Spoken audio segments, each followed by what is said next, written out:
बड़ी बात वो परमेश्वर हमसे क्या कहते हैं कि हमें प्रार्थना नित्य करनी चाहिए, जो हम लोग करते नहीं हैं। तो प्रार्थना के विषय में, प्रार्थना में जब हम जाते हैं तो हमें परमेश्वर की आवाज़ को सुनना है। तो इसे हम पढ़ते हैं, मत्ती रसूल की अंजील है ये, उसका 6 अध्याय, उसकी 5 आयत से लेकर 8 आयत तक हम देखते हैं। जब तू प्रार्थना करे तो कपटियों के समान ना हो। हाँ, यहाँ पर परमेश्वर कहता है कि जब तू प्रार्थना करे, बहुत से लोग क्या है व्यर्थ प्रार्थना करते हैं। यहाँ क्या है, हमारा मन की वो बता रहे हैं प्रभु यीशु मसीह कि जब तू प्रार्थना करे तो कपटियों के समान तुम्हारी प्रार्थना नहीं होनी चाहिए, जो ऊपर से कुछ और अंदर से कुछ होते हैं।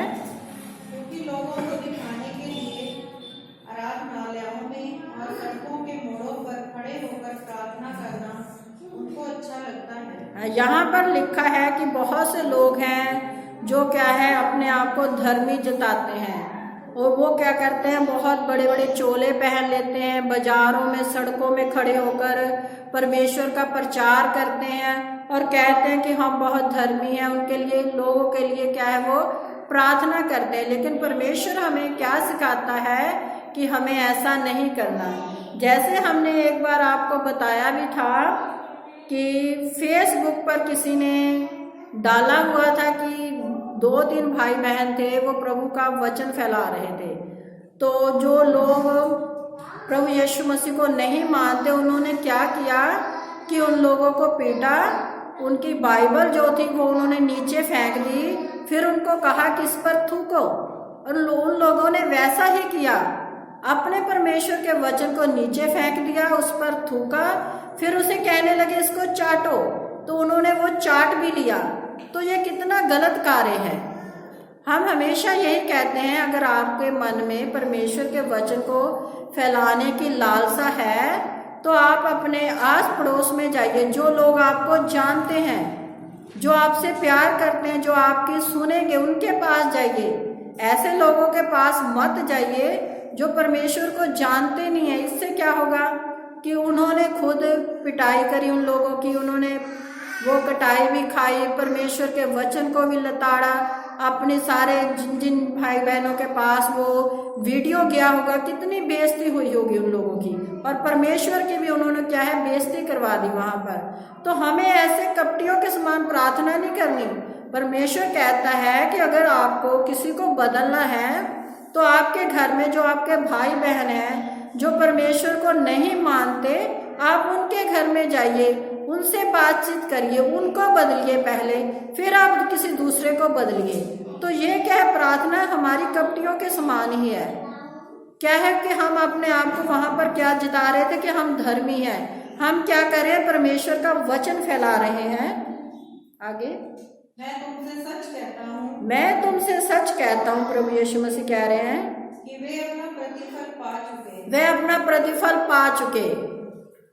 जब तू प्रार्थना करे, जब तू प्रार्थना करे तो अपनी कोठरी में जा, अपनी कोठरी में जा, और द्वार बंद करके अपने पिता से जो गुप्त में है प्रार्थना कर। हाँ, अपने कोठरी का द्वार बंद कर ले, अपने पिता से जो गुप्त में है उससे प्रार्थना कर। तब तेरा पिता जो गुप्त में देखता है, तब तेरा पिता जो गुप्त में देखता है तुझे प्रतिफल देगा। तुझे प्रतिफल देगा। जब हम गुप्त में प्रार्थना करेंगे अपने घर के लिए, अपने बहन भाइयों के लिए, अपनी कोई भी जीवन की परेशानी है उसके लिए, तो परमेश्वर जो हमें गुप्त में देख रहा है वो हमारी प्रार्थना को सुन रहा है। तो वो हमारी प्रार्थना को सुनकर हमें जवाब देता है। उसको पता रहता है कि मेरे इस बेटे या बेटी को किस समय किस चीज की आवश्यकता है, तो वो हमारी क्या है सारी आवश्यकताओं को पूरा भी करता है।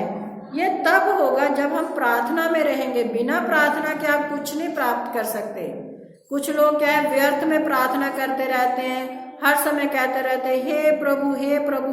तो हे प्रभु कहने से क्या आपको कुछ भी नहीं मिलेगा। आपको संगति करनी है सच्चे हृदय के साथ। और आगे हम पढ़ेंगे परमेश्वर, जब हम परमेश्वर से प्रार्थना कर रहे हैं तो आगे परमेश्वर हमें क्या कह रहा है कि हमें परमेश्वर के लिए दान भी देना है। तो उसके हम पढ़ेंगे मत्ती की ही रसूल की पुस्तक है, इसका 6 अध्याय उसकी 1 से 4 पढ़ दीजिए। सावधान रहो, तो मनुष्यों को दिखाने के लिए अपने धर्म के काम ना करो। तो यहाँ पर परमेश्वर उन सब लोगों को चेतावनी दे रहे हैं जो कि अपना दान क्या है दिखाकर देते हैं। बहुत बार कुछ लोग देते भी नहीं हैं, तो क्या कहते हैं, यूं ही अफवाहें फैला देते हैं कि हमने परमेश्वर के घर के लिए ये किया, हमने परमेश्वर के घर के लिए ये किया। तो परमेश्वर का वचन हमें सिखाता है कि सावधान रहो, तो मनुष्यों को दिखाने के लिए अपने धर्म के कार्य मत करो, नहीं तो अपने स्वर्गीय पिता से कुछ भी फल ना पाओगे। हाँ, तो नहीं तो अपने स्वर्गीय पिता से कुछ भी फल नहीं पाओगे। जब आप क्या है अपना ढंढोरा खुद ही पीट रहे हो कि मैं परमेश्वर के घर के लिए ये कर रहा हूँ, या किसी कोई आपने भलाई का कार्य कर दिया है उसका ढंढोरा पीट रहे हो, तो परमेश्वर आपको उसका कुछ भी फल नहीं देगा। इसलिए जब तू दान करे, परमेश्वर का वचन कहता है कि इसलिए जब तू दान करे, अपने आगे तुरही ना बजवाना। हाँ, तो यहाँ लिखा है अपने आगे तुरी ना बजवाना। जैसे हमने बताया कि वो लोग क्या है तुरी बजवाते हैं।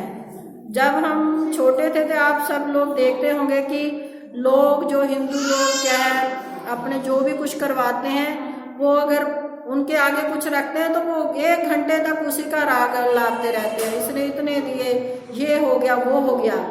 तो ऐसे परमेश्वर कहता है ऐसे हमने तुरी नहीं फुकवानी, जैसे कपटी सभाओं और गलियों में करते हैं। हाँ, यहाँ पर साफ लिख दिया जैसे कपटी लोग हैं वो 1 रुपया देकर परमेश्वर को क्या है सुना रहे हैं, मैंने परमेश्वर के घर के लिए 1 रुपया दे दिया, इसकी अरदास, फलाने की अरदास।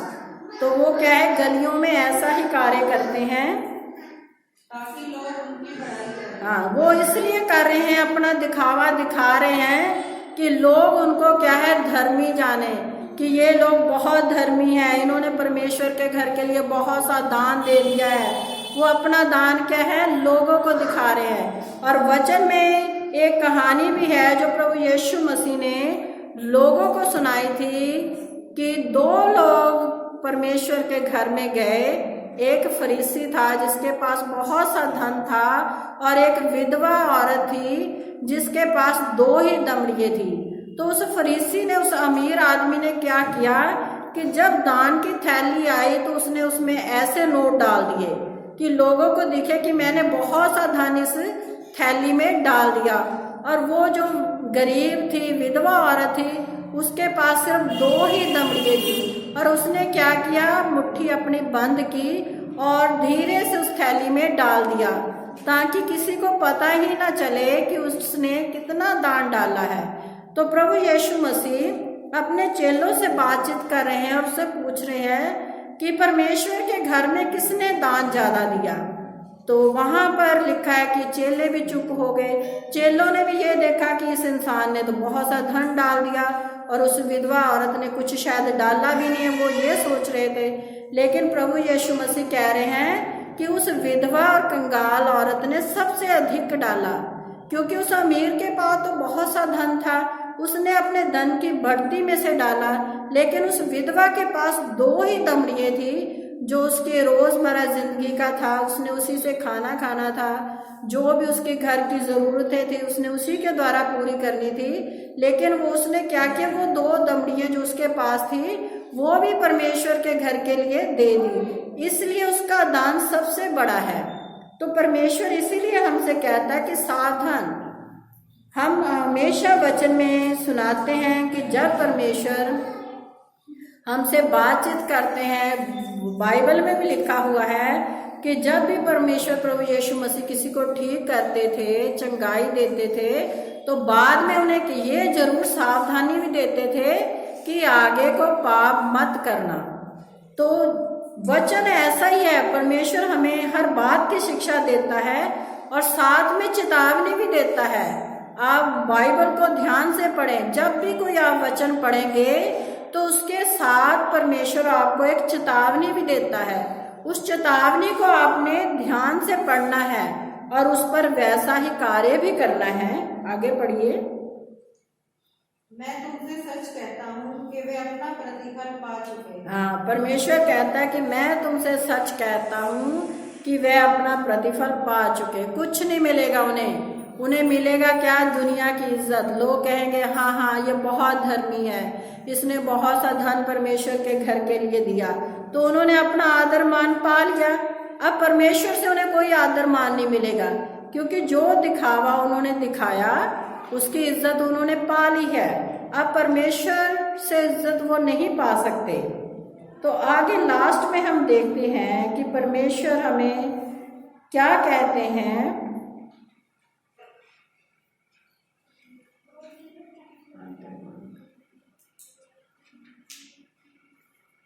आगे परमेश्वर कहते हैं कि जब ये हम सब ने ये कार्य कर ले है, तो सबसे लास्ट में है कि हमें दीन भी बनना है, नरम बनना है। तो उसे हम पढ़ते हैं, याकूब की पत्री है ये, उसका 4 अध्याय उसकी 10 आयत पढ़ेंगे।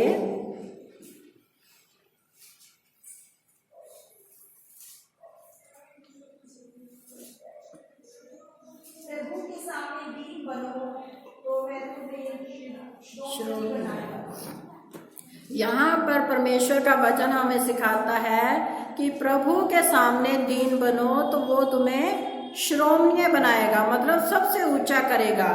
तो हमें क्या है? परमेश्वर के आगे दीन बनना है। जितने कार्य परमेश्वर हमें करने के लिए कहता है उन कार्यों को हमने करना है। और इसी याकूब की पत्री में लिखा भी हुआ है कि तुम वचन के सुनने वाले नहीं बल्कि उस पर चलने वाले बनो। सुनने से आपको कोई फायदा ही नहीं होगा। अगर कोई कहता है कि तुम पाप मत करो, आपने ये वचन सुन लिया कि तुम पाप मत करो, लेकिन आप पाप कर रहे हो, तो सुनने का आपको तो कोई फायदा ही नहीं है। इसलिए जब आपने वचन को सुना है तो उस वचन पर आपने चलना है।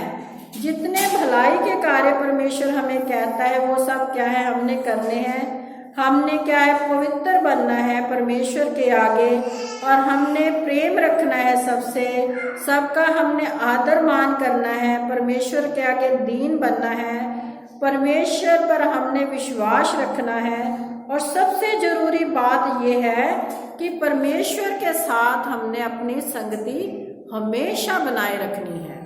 जब हम ऐसे कार्य करेंगे तो परमेश्वर अपनी बहुसाय सी बरकत आशीष से हमें भरपूर करेगा। तो सबको जय मसीह की।